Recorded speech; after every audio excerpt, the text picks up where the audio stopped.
So I believe, firstly, that a poet has to be very stubborn with a poem. You're thinking of it as a sport of some sort. Fishing, since we're hearing so much imagery of fishery. You're out for the catch, and sometimes you get something too small, it's useless, so you throw it back, or something that is too big, so you wrestle with it in order to subdue it into some usable and useful form. And so in a sense it's like that. You never quite finish.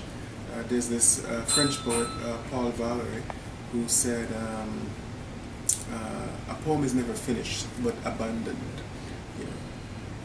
But I think you reach a stage in which, as a poet, that you're exhausted, and as just a human person, and it's that time, like you suggested, to step back,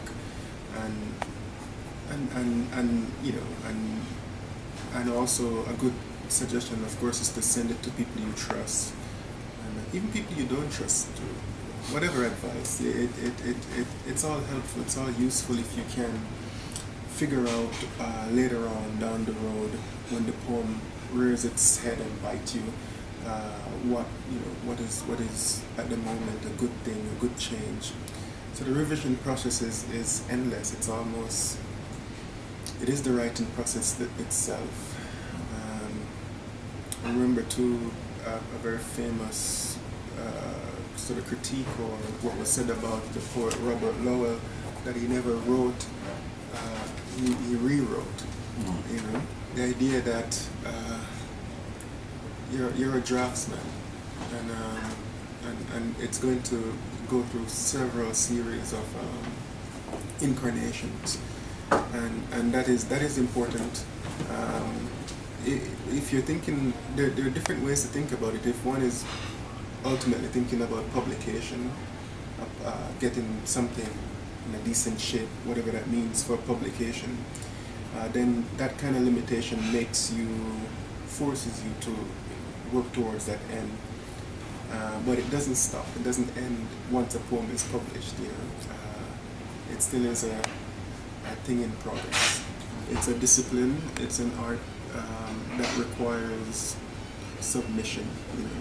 It's not an easy thing to do, and to do well. Craft is very important, and craft is something you learn. And in order to do that, you have to be very well trained. You have to be able to recognize instincts and so on. And you're not born with that element of poetics. Poetry requires tension. It requires attention, and tension and attention. Oh yeah, absolutely, yeah. Because language is such a beast, It's such a horrible thing, this language, and you're wrestling with it, and first you have to learn it, and then unlearn it, because it could free you, but it could also restrain you. Yeah, it could be as much of a burden as a liberating thing. I think it's always a burden, and that's a good thing. In that there's a reward.